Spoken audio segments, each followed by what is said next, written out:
Bem-vindos e bem-vindas a Urucuia, um podcast feito para te ajudar a ler Grande Sertão Veredas e outras obras do nosso amado João Guimarães Rosa. Eu sou o Marcos Alvito. No programa de hoje, nós vamos ter a parte 3 da conversa inventada com João Guimarães Rosa. E essa parte 3 é muito especial. Por quê? Primeiro porque ela trata do período em que Rosa conheceu Dona Aracy. Os dois se apaixonaram e eles passaram 4 anos juntos na Alemanha nazista, o que foi um desafio muito grande, não é? Então tem o episódio da Dona Aracy ajudando as famílias judias que queriam emigrar para o Brasil, queriam escapar do Holocausto.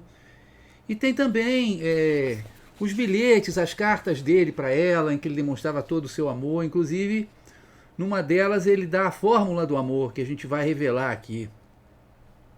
Depois a gente tem o retorno ao Brasil e a preparação dele já para escrever Grande Sertão Veredas, que ele não sabia o que ia ser, mas ele estava se preparando, então ele coletando mais informações que acabariam desaguando nesse grande rio que é o Grande Sertão Veredas. Então com vocês a parte 3 da conversa inventada com o mestre João Guimarães Rosa. Tá bom, gente? Valeu, um beijo! Mestre, nós acabamos fazendo um salto para falar de Sagarana, em 1946. Voltemos ao fio cronológico. Em 1938, o senhor vai para a Alemanha para ser cônsul adjunto do Brasil em Hamburgo, em plena Alemanha nazista. Como foi essa experiência? Bom, foi uma experiência bastante contraditória. Minha posição era difícil, pois à época o Brasil ainda não havia entrado na guerra, era um país neutro, disputado pelos Estados Unidos de um lado e pela Alemanha do outro, ambos com fortes investimentos em propaganda, visando arregimentar um aliado importante. E no ano seguinte à minha chegada explode a guerra. Em 1940, a cidade começa a ser bombardeada impiedosamente pelos ingleses. O próprio consulado brasileiro foi praticamente destruído em 1941. Ainda bem que era um domingo. Infelizmente, presenciei a escalada da perseguição aos judeus. Algo terrível. Depois o Brasil faz sua escolha pelos aliados e nós ficamos 4 meses em um hotel em Baden-Baden sob custódia, esperando o fim da negociação para a troca por diplomatas alemães em 1942. A esta altura, os judeus já estavam sendo enviados a campos de concentração. E do outro lado, o lado bom. Aprendi a língua alemã ainda menino. Fui educado em um colégio de padres alemães. Minha admiração pela cultura germânica era enorme. Cheguei à Alemanha em maio, em plena primavera. Você há de notar que o primeiro encontro de Riobaldo com Diadorim, na forma do menino, se dá em maio. O reencontro, anos depois, igualmente em maio. O consulado havia escalado uma funcionária para me mostrar a cidade, a chefe do setor de passaportes. Caminhávamos pelas ruas para que eu pudesse encontrar um local para morar. Era uma mulher de 29 anos, eu tinha 30. Aracy tinha cabelos negros, lindo sotaque paranaense, com aqueles R's infinitos, olhos vivos. Uma mulher culta, poliglota, de amplos horizontes intelectuais e humanos. Nos apaixonamos. Como escrevi para ela anos depois. Os outros eu conheci por acaso. A tive em encontrar porque era preciso. Ela foi tudo para mim, mulher, amante, amiga e companheira. Passei a ler para ela tudo o que eu escrevia. Certa vez, ainda em 1938, ela teve que ir a Londres e eu lhe escrevi uma carta dizendo: o resto do dia não saí, fiquei lendo e escrevendo, e principalmente pensando em você. É impossível que não sinta, mesmo à distância, o meu pensamento e o meu amor, que estão acompanhando você a todo instante. Pense também em mim e volte amando-me ainda mais. Sim, querida. Além disso, tenho que dizer, Você estava linda, linda na hora de partir. Tão bonita que eu tenho sonhado acordado o dia inteiro com você. Não me lembro de ter sonhado também à noite, mas é bem capaz, porque eu dormi abraçado com a camisolinha cor-de-rosa, toda impregnada do corpo maravilhoso da dona do meu amor. Médico formado que sou, cheguei até a elaborar a receita perfeita do amor. Não acredito, mestre. O senhor poderia passá-la para nós? Claro. Mas aviso que só funciona se você tiver um grande amor, que é o único amor verdadeiro. Receita em papel timbrado, formato mesmo receituário, 6 de junho de 1939. Dr. João Guimarães Rosa, médico, para a ARA. Uso interno. Solução concentrada de amor, 5 gramas. Extrato fluido de paciência, 30 gotas. Tintura de espírito de justiça, 2 gramas. Hidrolato de calma suave. Tomar uma colher das de sopa de 2 em 2 horas. Uso externo. Sorriso para o amado, 10 gramas. Cara fechada para os outros, 5 gramas. Tintura de gentileza, 5 gramas. Pó de bom humor, 5 gramas. Vaselina, 30 gramas. Dr. João Babão. E ainda acrescentei um bilhete. Beijo os dedinhos dos teus pés. É, mestre, faça amor, não ligue para a guerra. Enquanto as condições permitiam, viajamos de carro, fomos à Tchecoslováquia, passeamos pela Alemanha também, visitamos a casa de Schiller, de Goethe, o que me emocionou muito. Mas a partir de 1940, eu e Ara convivíamos diariamente com o horror da guerra, com o horror na terra e com a ameaça da morte vinda do céu. Abra aí, moço, o meu diário dessa época, na página marcada, e leia. Leia, por favor. Com o bom Rosiano, obedeço. Passei hoje com Ara à tarde. Fomos pela beira do Auster. Num recanto da margem, perto da Lombardsbrücke, para o lado de cá, da minha casa, vi uma praiazinha com crianças. Pequenina enseada, protegida de um lado por um pernambuco de pedra, ganho pelas ondas do lado que vão e vêm entre as pedras, convertendo-o em cachoeira. Há um quadrado, espécie de vasto caixão de areia para os garotos brincarem. Perto, os salgueiros chourões. Ondazinhas vêm lamber a praia de brinquedo. Mas, para estragar toda a mansa poesia do lugar, arvoraram num poste uma tabuletazinha amarela. Lugar de brinquedo para crianças arianas. Eu, homem do sertão, não posso presenciar injustiças. Você consegue imaginar uma coisa dessas, moço? E havia o pesadelo ininterrupto do alarme antiaéreo, o alarido das sirenes de madrugada, os sons de bombas, a sensação de que poderíamos morrer carbonizados a qualquer instante. Além do diário, o senhor continuava escrevendo ficção? Sim, claro. Corrigi o último trecho de O Burrinho Pedrez, o primeiro conto de Sagarana, em meio ao mugido das sirenes. Bombas e mais bombas, perto, sempre mais perto. Sempre dormi cedo, mas passava a noite toda sendo acordado, eu e Ara, pelos bombardeios dos aviões ingleses. Certa vez a casa estremeceu toda, profundamente. As bombas caíram bem perto da nossa casa, um estrondo aterrador. Mas o senhor e Dona Araci fizeram o possível e o impossível pelos judeus alemães, não é mesmo? O mérito foi todo dela. Embora o Brasil de início fosse neutro, havia muitos germanófilos entre as nossas autoridades. Getúlio mantinha as portas abertas para uma possível aliança com a Alemanha de Hitler. Em 1936, houve aquele terrível episódio da deportação de Olga Benário Prestes. E no ano em que cheguei à Alemanha, 1938, o presidente enviou uma circular secreta orientando os consulados a impedir a entrada de judeus no Brasil. Lembre-se que 1938 foi o ano da pavorosa Kristallnacht, Noite dos Cristais, onde se abriu a caixa de Pandora da violência contra os judeus. O documento enviado por Getúlio orientava os consulados a não conceder vistos a semitas e outros indesejáveis.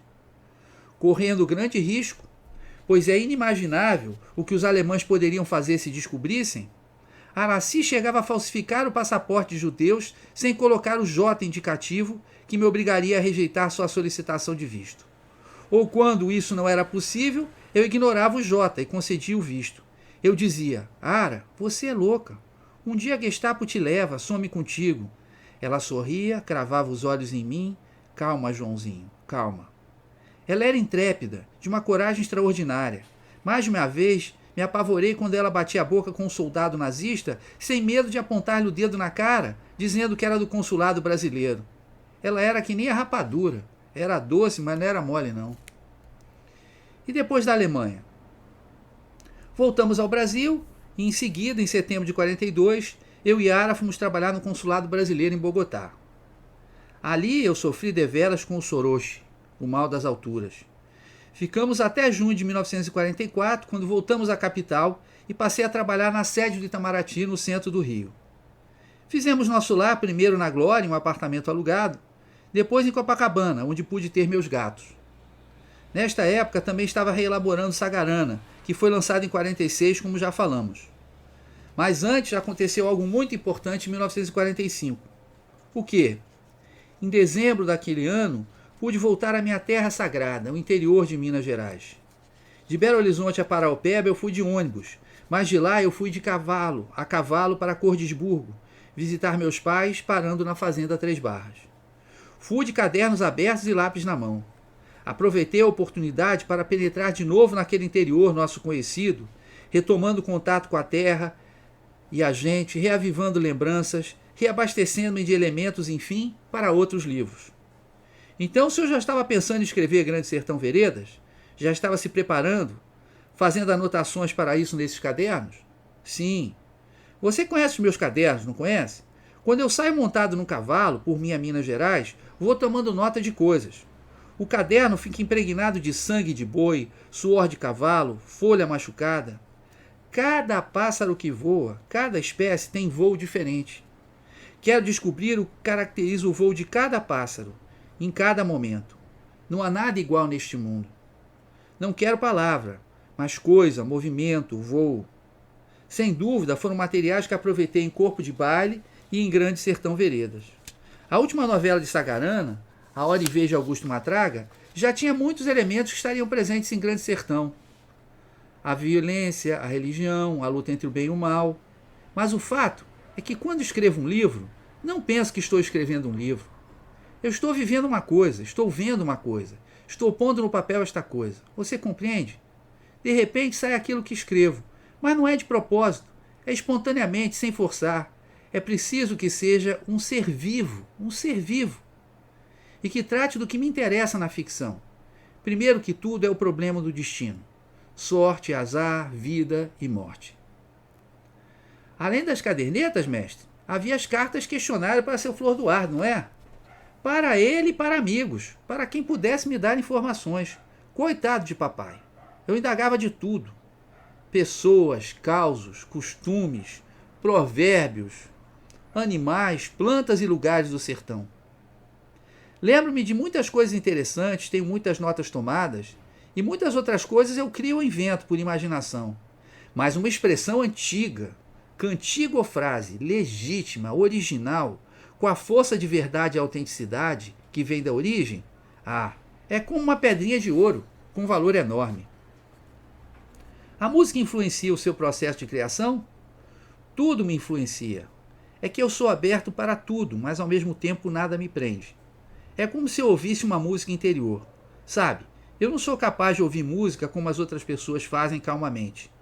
Eu gosto muito de Beethoven, Mozart, mas não sou capaz de ficar assim sentado ouvindo música, concentrado na música. Nem meio minuto. Sempre que ouço música, começa a germinar uma coisa dentro de mim, minha alma desperta, minha imaginação acorda. Até cinema. Quando vou ao cinema, vejo outras coisas também. Além da publicação de Sagarana em 46, o senhor se torna chefe de gabinete do ministro de Relações Exteriores, um cargo importante. Chegou a viajar com ele à Conferência de Paz em Paris. É verdade. À época, o Itamaraty tinha poucos funcionários. Estávamos todos sempre sobrecarregados de serviço. Minha nomeação implicou numa grande responsabilidade, para além da já pesada carga de trabalho. O gabinete era cada vez mais uma pequena Nova York.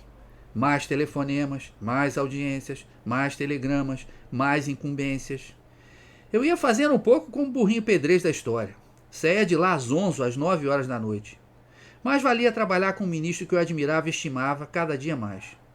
Quanto à Conferência de Paz, pude rever a Alemanha, onde vi muita miséria e ruínas. Até estive em Nuremberg, na sala de julgamento dos criminosos nazistas. Qualquer um que tenha lido as primeiras páginas de Grande Sertão Veredas e se lembre da história do Aleixo ou do Pedro Pindó, sabe que eu sempre tive uma preocupação muito grande com a questão da existência do mal. Mas como escrevi em um dos contos de Tutameia, o mal está apenas guardando lugar para o bem. E o senhor continuava a mandar cartas solicitando dados aos seus pais? É claro que sim. Em 1947, escrevi a ele uma carta que dizia: Pai, ri-me à vontade com a história do homem que levou os cachorros para a fazenda e ao fim de um ano voltou latindo. Por falar nisso, pediria que o senhor me mandasse por escrito, quando tiver tempo, as palavras pronunciadas pelos homens que carregavam o defunto. Aqueles que acabaram se sumindo com ele na estrada e que eram, Deus nos livre, 2 demônios. Lembra-se da história que o senhor contou? Também as palavras que o homem disse ao entregar osso aos companheiros. Creio que ele disse: Está aqui, e corram que o dono vem aí atrás. Está certo? Mas o que me interessa é a história do Juca Ferreira, aquele que vinha fazendo festas com a viola pelo Rio das Velhas até Pirapama. Lembro-me que era fazendeiro e tinha tenda de ferreiro, mas mais não sei não. Imaginei uma história, tendo-o como personagem, e para isso precisava de saber mais detalhes. Também, sempre que se lembrar de cantigas ou expressões sertanejas legítimas, ouvidas de caipiras nossos, de Cordesburgo ou Gustavo da Silveira. E tudo que se refira a vacas e bezerros. Estou escrevendo outros livros. Que beleza, hein, mestre? Pois é, Marcos, agora vamos deixar para outro dia, porque agora estou bem cansado. Vamos tomar um cafezinho? Você aceita o cafezinho? Aceito sim, mestre. Muito obrigado. Bom, gente, espero que vocês tenham gostado dessa terceira parte da conversa inventada com o João Guimarães Rosa. Pelo jeito ele está gostando, que até me ofereceu um cafezinho. Então, a quarta e última parte vai vir na semana que vem, no programa da semana que vem. E ele vai tratar sobretudo do Grande Sertão Veredas, primeiro da viagem de 52, né? A viagem em que o Rosa acompanhou uma boiada por mais de 200 quilômetros, conheceu o Manuelzão, o Bidóia e outros vaqueiros, não parou de anotar, não parou de fazer observações no caderninho dele, nas cadernetas dele, e que depois iam ajudar muito ele a escrever o Grande Sertão. E nessa última parte também ele vai falar da polêmica em torno do livro, né? Que teve gente que gostou, mas teve gente que não gostou também, por incrível que pareça. Então tá bom, a gente se vê semana que vem. Valeu? Um beijo, tchau. Ah, peraí, antes vocês vão ficar com a nossa trilha sonora Acordais, do meu querido amigo Alex Rocha e de Joyce Carvalhais. Tem um álbum do mesmo título no Spotify, um álbum muito gostoso, muito tranquilo, muito tranquilo, tá? E vocês vão ficar então com Acordais. Valeu, gente, um beijo, tchau!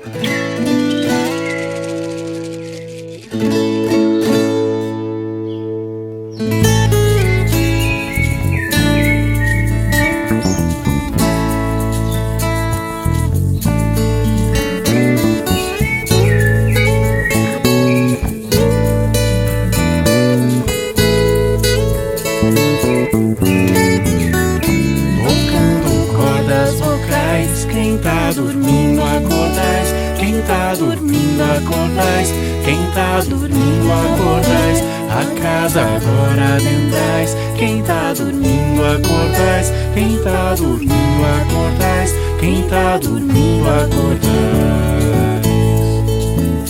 Peço licença ao Senhor, trago cantigas de paz, viola fina ensaiando, o pôr do sol nos quintais, passarinho vem se achegando,